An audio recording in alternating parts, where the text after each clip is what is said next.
orang yang tidak bisa membaca dan tidak bisa menulis. Nah, sedangkan peradaban Persia waktu itu dan peradaban Romawi itu sudah canggih. Mereka sudah pandai baca, sudah pandai menulis. Tetapi Nabi diutus di kalangan orang-orang yang tidak pandai membaca dan tidak pandai menulis. Apa yang misi yang dibawa oleh Rasulullah sallallahu alaihi wasallam? Yatlu alaihim ayatihi. Membacakan ayat-ayat Allah kepada mereka. Nah, jadi misi yang pertama itu Allah memberikan Al-Qur'an kepada Nabi Muhammad untuk disampaikan kepada orang-orang yang ummi, pada masyarakat Jazirah Arab yang tidak tahu baca, tidak tahu tulis. Itu yang pertama. Kemudian wa yuzakkihim. Zakkihim ini dari kata tazkiyah, membersihkan diri. Kemudian wa yu'allimuhumul kitaba wal hikmah, mengajarkan hikmah, mengajarkan cara hidup yang benar, yaitu mengajarkan sunnah kepada para sahabat. Nah, jadi 3 hal ini yang diberikan oleh Allah kepada Rasul untuk disampaikan kepada penduduk Jazirah Arab yang tidak tahu baca dan tidak tahu menulis. Ternyata inilah menjadi modal utama di kemudian hari setelah 30 tahun lebih kurang.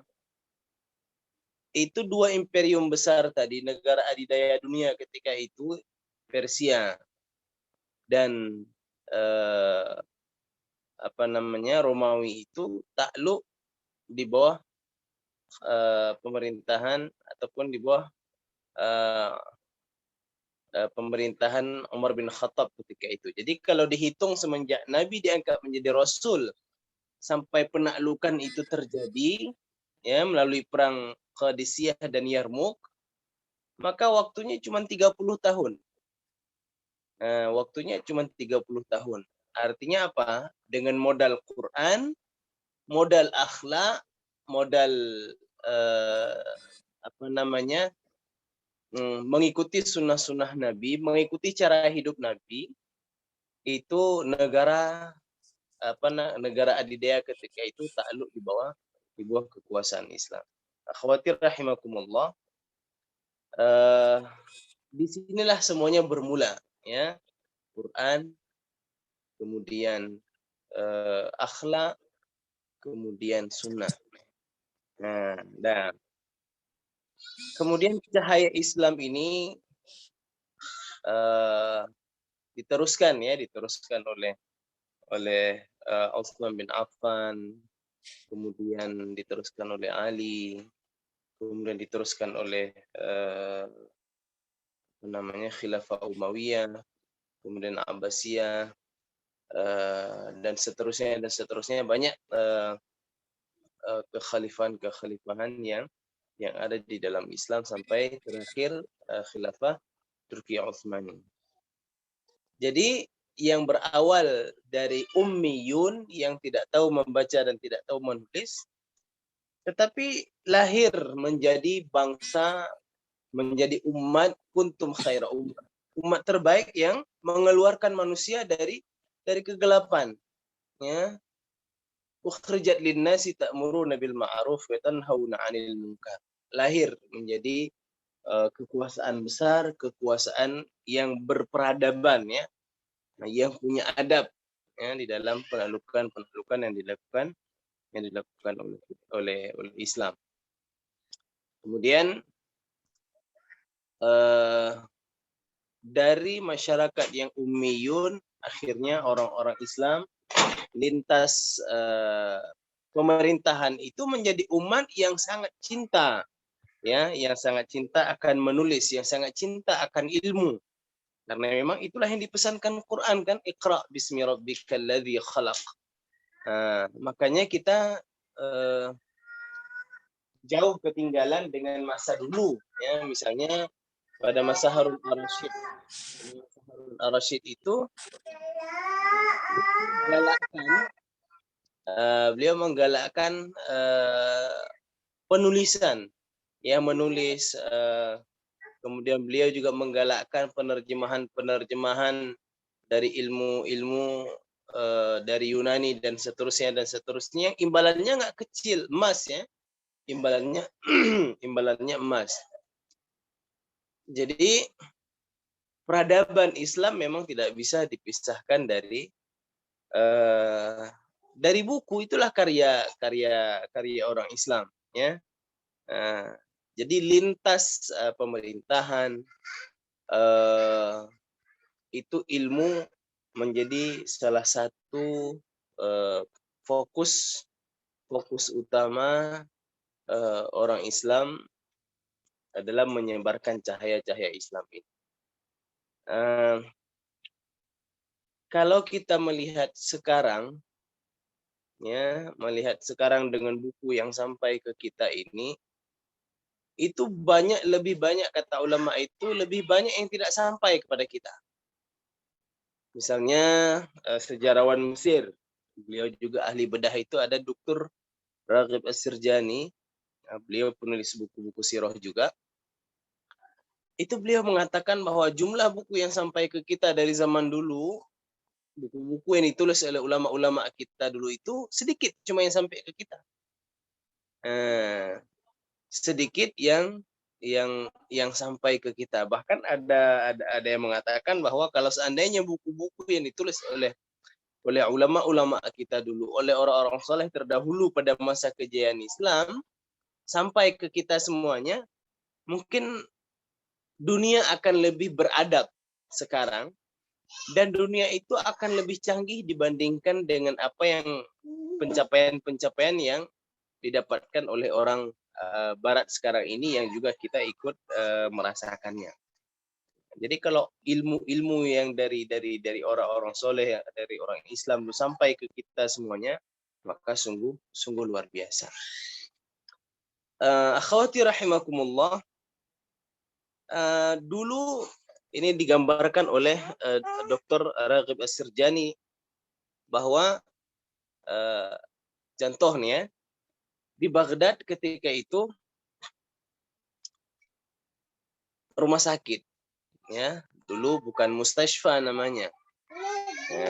Namanya itu adalah Bimaristan.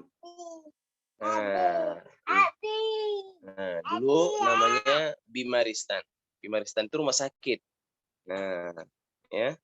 Di kita cuman yang agak aneh namanya rumah sakit, ya, tempat orang sakit. Bahasa Arab pun mustashfa, tempat orang sehat, ya, tempat mencari kesembuhan. Hospital itu dari bahasa Inggris, ya. Asalnya itu adalah hospital itu satu tempat di sebelah gereja yang dilakukan untuk tempat istirahat. Jadi di sebelah gereja itu ada tempat yang nyaman, hospital itu nyaman, ya. Tapi itu udah di kemudian hari. Tapi ketika pada masa kejayaan Islam itu namanya Bimaristan. Bimaristan yang ada di Baghdad ketika itu gambarannya seperti ini. Jadi sudah ada dokter umumnya, sudah ada dokter spesialisnya. Kemudian di setiap Bimaristan itu ada perpustakaan. Ada perpustakaan yang ilmunya semuanya yang berkaitan dengan kesehatan, yang berkaitan dengan ilmu syar'i, yang berkaitan dengan ilmu pengetahuan dan lain sebagainya. Kemudian di sebelah Bimaristan itu ada ladang, ya, ladang tanaman obat. Nah, ladang tanaman obat.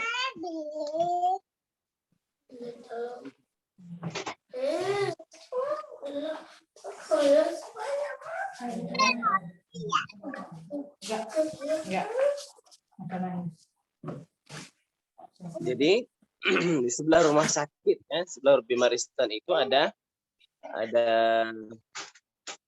tanaman obat, ya. Ada obat-obatan lah, apotik. Kemudian di tengah-tengah rumah sakit itu ada buhairah, ada danau kecil. Kemudian di sekelilingnya ada hadiqah, ada taman. Ya, jadi gambarannya memang sangat indah, membuat orang cepat sehat. Ya. Kemudian kalau memang divonis tidak bisa kerja beberapa hari misalnya, itu negara memberikan biaya hidup kepada orang yang divonis tidak bisa bekerja. Jadi intinya apa? Jadi pada zaman dahulu pun ya kan mungkin lebih canggih dibandingkan sekarang. Jadi di rumah sakit itu kita punya perpustakaan.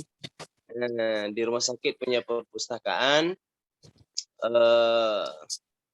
Kalau sekarang mungkin jarang kayaknya rumah sakit itu punya perpustakaan, apalagi koleksinya lengkap. Nah, itu kayaknya jarang kita dapati. Nah, jadi peradaban yang berawalnya dari orang-orang ummi, peradaban yang dibangun oleh Rasulullah Sallallahu Alaihi Wasallam dengan Quran, dengan akhlak, dengan sunnah, ya membawa sesuatu yang luar biasa kepada umat manusia. Nah, jadi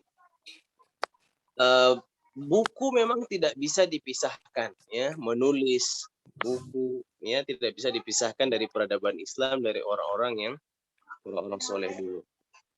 Nah, kemudian seperti yang kita ketahui bahwa ketika Mongol menyerang Baghdad, ya, ketika Mongol menyerang Baghdad itu, ya, ada sungai namanya Sungai Dajlah. Ya, Sungai Dajlah itu disumpal dengan buku. Buku-buku yang ada di perpustakaan itu dibuang ke Sungai Dajlah. Nah, sehingga dengan buku yang dibuang ke Sungai Dajlah itu, jadilah sungai itu buku itu menjadi jembatan. Sehingga dikisahkan juga air sungai itu menjadi hitam ketika itu karena tinta-tinta yang tinta yang digunakan untuk menulis buku itu keluar ketika buku itu berada di dalam air. Jadi banyak sekali buku-buku yang tidak sampai ke kita, ya, salah satu dengan penyerangan-penyerangan yang dilakukan oleh Mongol, dan begitu pun terjadi ketika di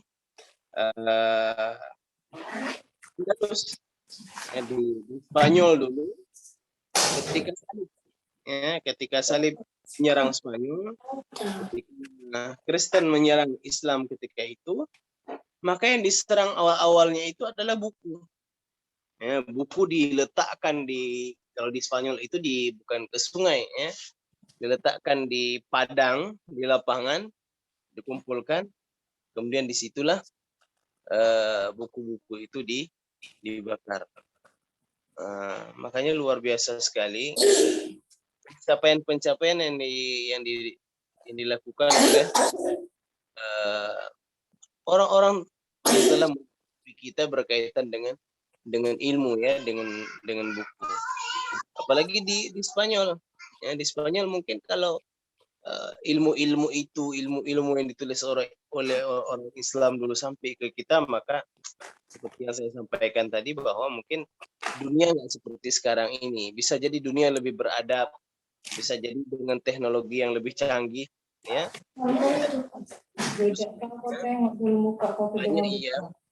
Yang tidak sampai ke kita.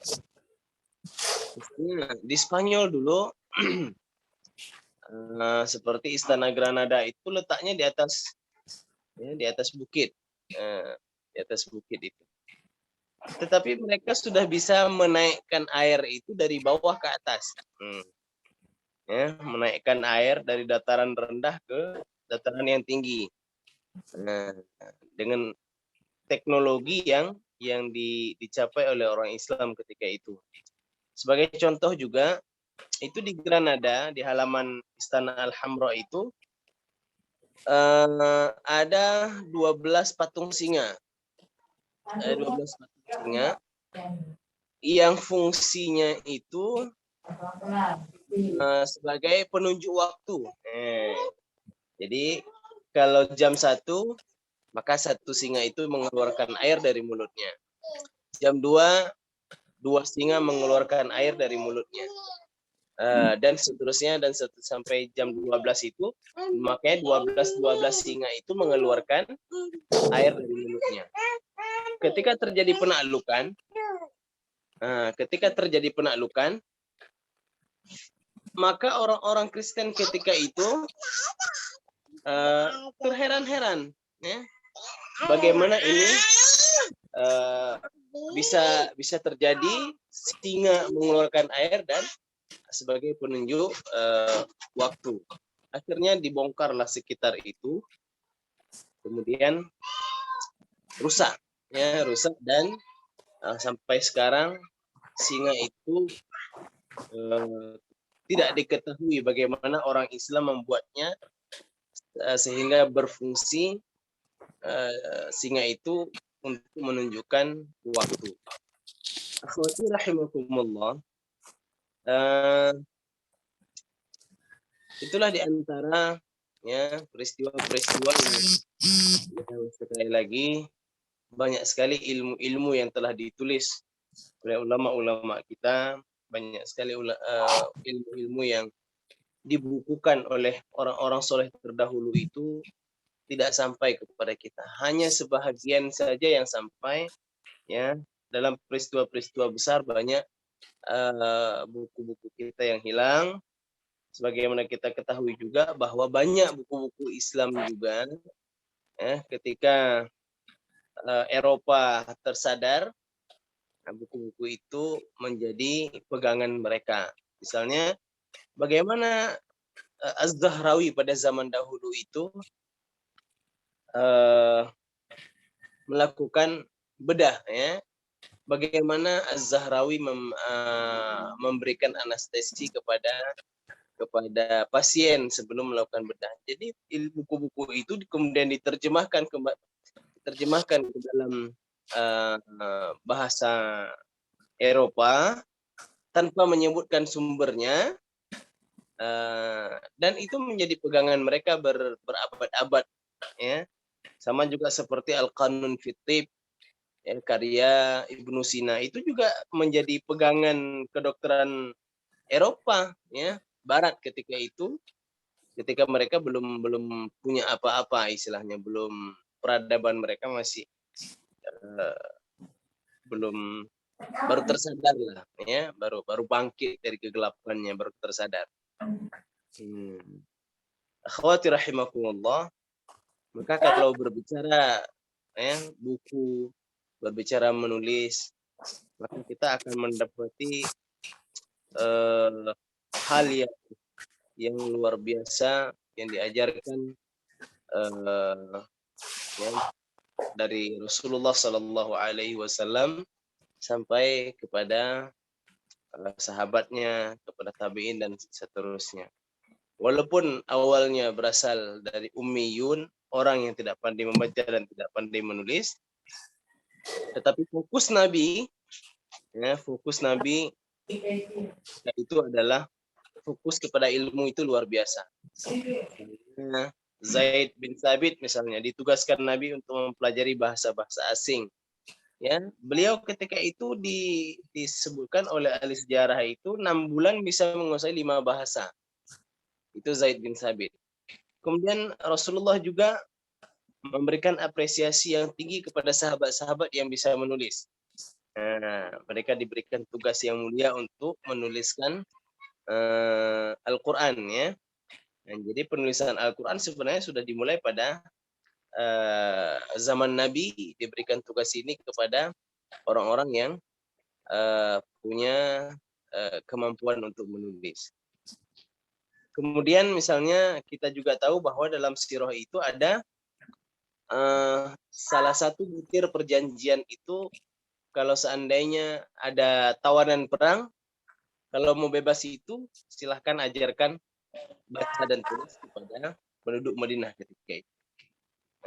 Maka di sini kita melihat bahwa apresiasi yang luar biasa dari Rasulullah Sallallahu Alaihi Wasallam untuk ilmu, untuk membaca, untuk menulis, yang kemudian hari juga diteruskan oleh orang-orang soleh, ya, sampailah Islam ini, ya, khilafah diruntuhkan oleh Mustafa Kamal Ataturk, ya, pada tahun 1924, ya.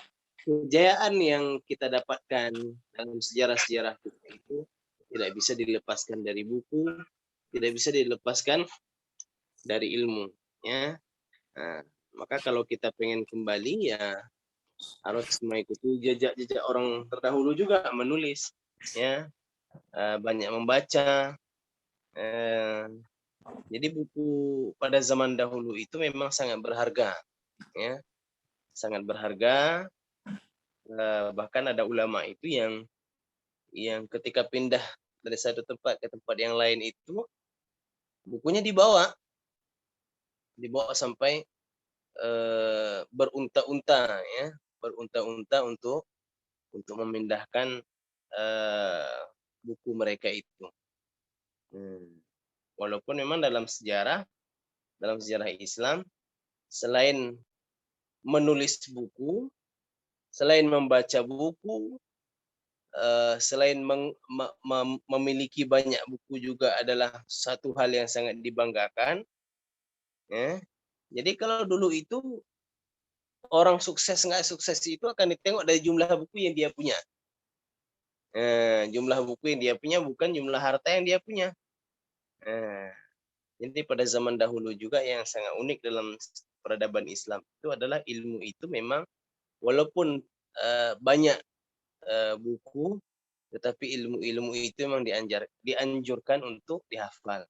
Makanya ada sebuah buku bagus juga, itu Al-Hathu ala Hifdzil Ilm, ajakan untuk menghafal ilmu. Jadi dalam peradaban Islam dulu anak-anak itu diajarkan menghafal ilmu, ya. Apa yang harus dihafal? Al-Qur'an, hadis, kemudian mutun, ya, mutun ilmiah, hifdzul mutun. Sekarang saya udah mulai misalnya hafal matan Al-Jazari, ya, matan Tuhfatul Atfal, matan kitab fikih, matan kitab tauhid itu sudah mulai ada lagi pada zaman kita, yang begitulah orang dulu belajar untuk menjadi ulama, belajar untuk menjadi orang soleh, ya, soleh di bidang manapun, mau di bidang agama, ya, di bidang umum juga banyak orang-orang Islam punya kontribusi yang luar biasa. Akhwati rahimakumullah, mungkin itu saja yang sharing kita pada pagi ini. Mudah-mudahan ada manfaatnya, mudah-mudahan kita lebih termotivasi, ya, dalam memperjuangkan, ya, apa istilahnya itu, membuat generasi-generasi kita rajin membaca, khususnya membaca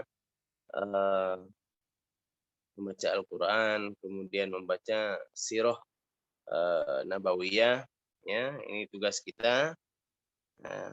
Mudah-mudahan kita mendapatkan kebaikan dan keberkahan yang besar di sisi Allah Subhanahu wa taala. Wa akhiru da'wana alhamdulillahi rabbil alamin. Kalau ada sharing mungkin boleh juga 1-2 pertanyaan. Sharing juga boleh. Baik, terima kasih Ustadz Zarkasi. Masya Allah ya. Saya pun pernah mendengar ya Ustadz, kalau memang saat waktu ada penyerangan dulu di umat Islam dulu, buku-buku banyak ke daerah Eropa ya Ustadz. Jadi mungkin kayak macam basic dari ilmu kedokteran gitu ya. Terus itu pernah saya dengar juga ada tuh yang masih ada di perpustakaan di Eropa gitu. Kemudian tapi yang mereka publikasikan ke dunia luar, tapi ya cetakan mereka gitu dengan nama mereka gitu. Mungkin nggak asing ya Ustadz kalau kayak ilmuwan-ilmuwan yang ada di anak-anak dengar sekarang di sekolah itu nama-nama Eropa gitu, nama-nama Barat istilahnya gitu. Jadi seolah-olah saat ada informasi ilmuwan Muslim, mereka menyebutnya hoax gitu. Karena ya kan Ustadz. Jadi kita pun umat Islam pun karena memang mendapatkan informasi yang akurat pun sulit gitu. Jadi ya mungkin ya hoax ya gitu. Jadi kepercayaannya itu kurang gitu ya akan hal tersebut, Masya Allah. Iya. Jadi seperti itu tadi. Jadi ketika ada penyerangan, kalau yang nyerang itu melek ilmu, maka itu akan dijadikan barang berharga bagi mereka, dibawa ke negara mereka, kemudian diteliti, kemudian diterjemahkan ke dalam bahasa mereka. Karena kan banyak ilmuwan-ilmuwan juga yang dulu belajar ilmunya ke Spanyol, ke Andalusia. Nah, jadi mereka belajar bahasa Arab. Jadi ilmuwan-ilmuwan yang seperti itu ketika terjadi penaklukan, mereka menerjemahkan karya-karya orang-orang Islam itu ke dalam bahasa mereka. Tapi kalau yang nyerang itu Mongol, ya udah, dia nggak melihat bahwa buku itu menjadi sesuatu yang berharga. Akhirnya itu dibakar, akhirnya itu apa namanya, dimusnahkan ke dalam sungai dan lain sebagainya. Beda memang Muslim dengan orang kafir itu beda. Bedanya apa? Kalau orang Muslim itu, walaupun mereka melakukan penerjemahan buku dari Yunani misalnya, tetapi tetap mencantumkan nama aslinya itu siapa, pengarang aslinya itu siapa, atau disebut dengan dalam bahasa Arab itu ada amanah ilmiahnya, itu ada.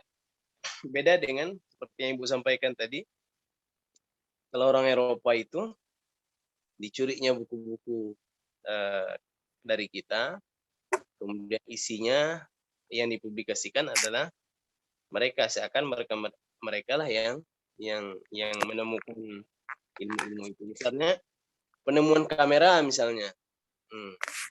Penemuan kamera itu juga kan sudah tercatat rapi dalam buku itu.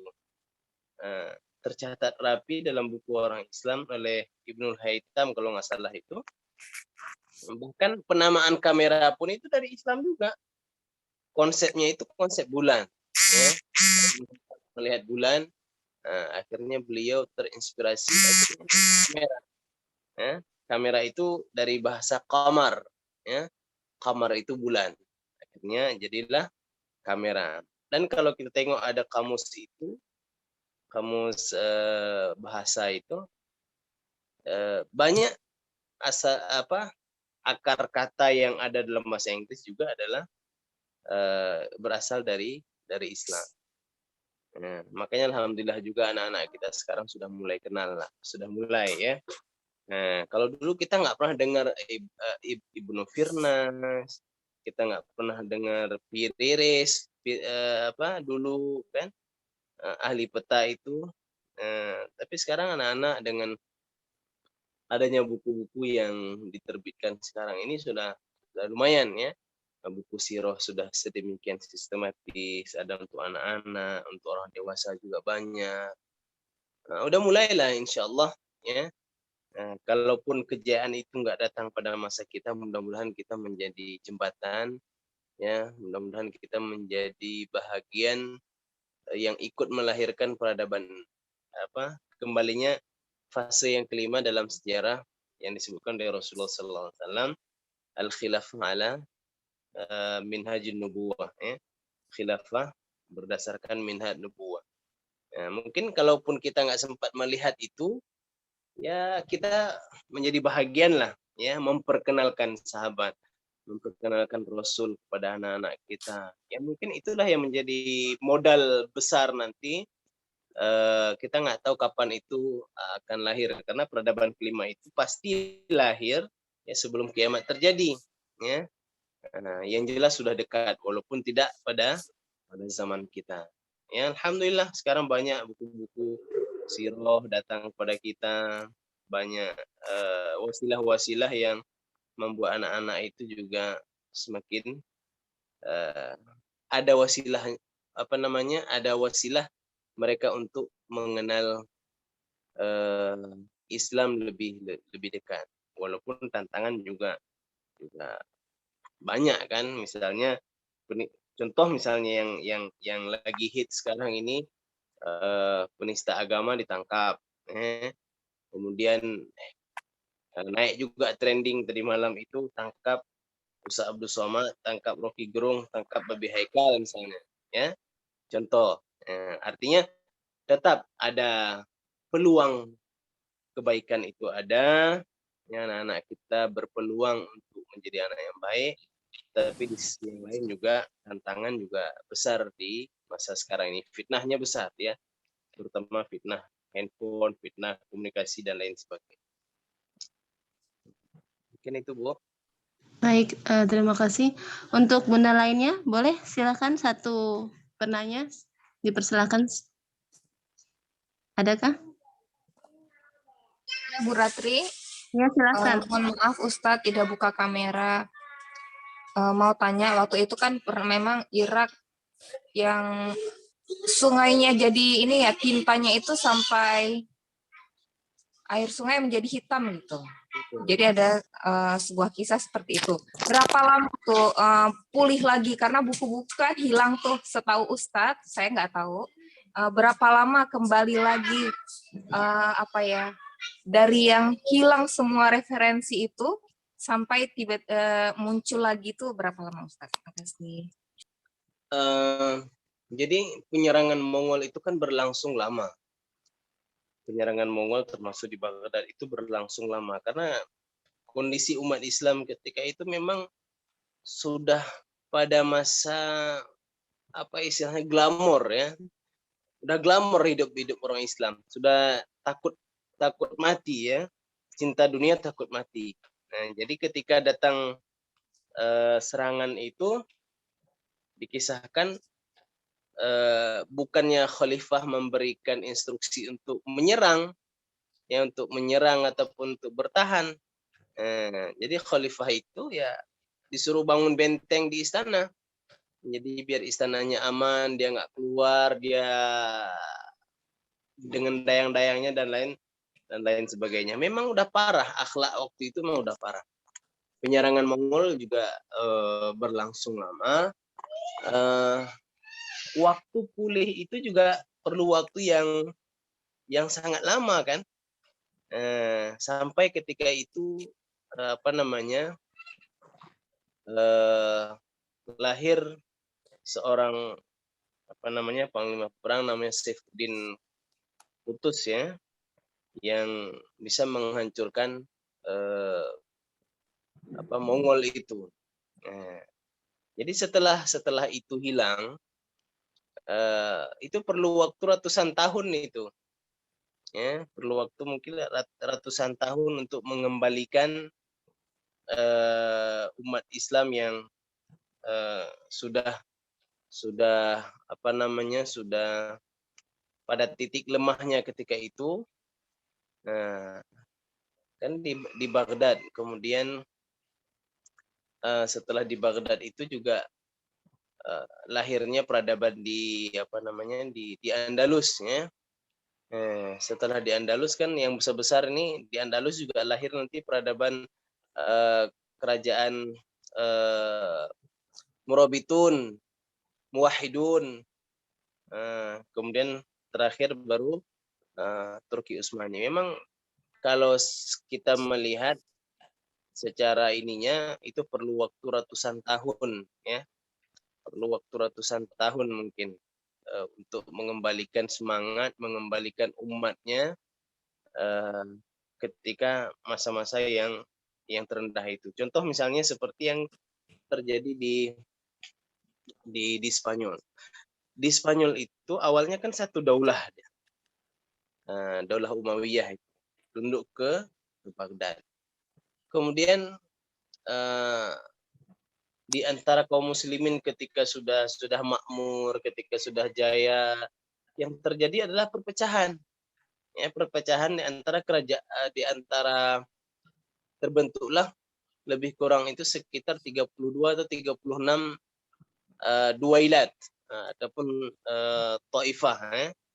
Itu negara-negara kecil yang dipimpin oleh orang Islam yang satu dengan lainnya itu saling saling menyerang, saling menyerang satu sama lainnya. Bahkan ketika penyerangan oleh orang Kristen itu, datanglah bantuan dari daulah Murabitun yang ada di Afrika Utara itu, yang dipimpin oleh Yusuf bin Tashfin, ya.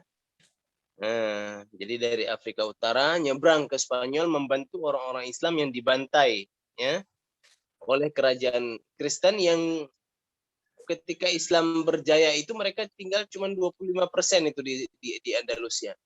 Tapi yang 25% itu kemudian bangkit ketika kita sudah terpecah-pecah ya. Kemudian datang Yusuf bin Tashfin menyeberang ya.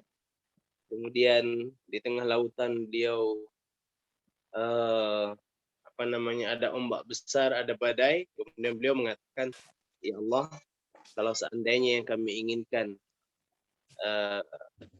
kebaikan, bisa kami bawa kebaikan kepada saudara-saudara kami di Spanyol, sampaikan kami ke daratan Spanyol, ya Allah.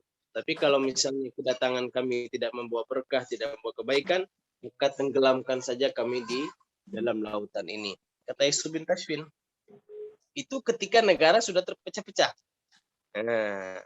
Kemudian datang Yusuf bin Tashfin, alhamdulillah menang ketika itu, dan setelah itu dalam keadaan terpuruk itu masih bertahan selama 400 tahun. Sebelum Islam benar-benar bersih dari Spanyol. Maka kalau kita melihat dari potongan-potongan sejarah ini, setelah Baghdad ya luluh lantak, sampai darah manusia diceritakan oleh Ibnu Katsir sampai mata kaki itu, ya, sampai mata kaki, darah ketika itu sampai mata kaki. Segitulah pembantaian yang dilakukan oleh orang-orang Mongol sampai ada wabah penyakit yang luar biasa. Maka untuk merecovery itu lagi perlu waktu yang sangat lama ya. Kalau saya mungkin yang saya tahu mungkin sampai ratusan tahun itu ya, bangkit memulai dari istilahnya mulai dari nol lagi, hancur lebur ya, fisiknya hancur, kemudian jiwanya hancur, kemudian negara-negara Islam juga masih berjuang karena induknya udah kena ya, Baghdad ketika itu adalah induk pada negara-negara Islam yang lain. Sama seperti kita juga ini ya. Kalau ditanya sejarah apa, kita dijajah 3,5 abad oleh Belanda ya. Jadi untuk bangkit dari penjajahan itu lama juga ya. Sampai sekarang asar ya, bekas-bekas dari penjajahan 3,5 abad itu membekas sampai sekarang. Sehingga generasi-generasi sekarang itu kadang-kadang inferiornya tinggi, merasa rendah diri dengan bangsa-bangsa yang lain. Kemudian ciri-ciri bangsa yang lama dijajah itu adalah munculnya semangat membantu musuh ya untuk mendapatkan keuntungan pribadi. Seperti misalnya kita baca di dalam jenis seri terakhir itu yang punya Salim Apillah tentang Diponegoro, itu kan kayak gitu juga. Di keraton itu Belanda yang menguasai. Jadi timbul orang-orang Indonesia yang mengabdi kepada musuh. Sama seperti yang sekarang ini juga terjadi. Kenapa? Itu karena efek ya, karena efek kita pernah dijajah, dibentuk mental kita oleh penjajah, sehingga sampai sekarang kita masih mudah mengabdi kepada asing ya. Yang penting kita dapat keuntungan pribadi, rakyat, bangsa nggak dipikirkan, itu nggak jadi masalah ya. Mungkin kayak gitulah lebih kurang yang terjadi pada zaman dahulu ketika sudah hancur induknya, perlu waktu yang lama sampai Allah lahirkan lagi panglima-panglima perang seperti Saifuddin Qutuz, Salahuddin Al-Ayyubi dan seterusnya. Karena invasi Mongol itu kan berlangsung di merata. Merata. Di bahagian Turki juga kena, semuanya kena. Itu jawabannya Bu siapa tadi, Bu Ella ya?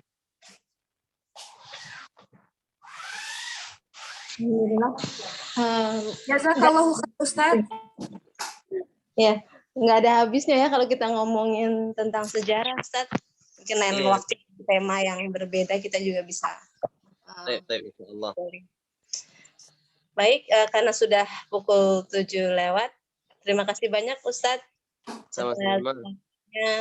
Untuk bunda yang lain terima kasih. Semoga ilmu hari ini bermanfaat untuk kita dan keluarga kita. Assalamualaikum warahmatullahi wabarakatuh. Waalaikumsalam warahmatullahi wabarakatuh. Izin live ya. Ya, silakan. Waalaikumsalam warahmatullahi wabarakatuh. Makasih Ibu Lisna. Jazakumullah khair ibu-ibu. Terima kasih Kayla.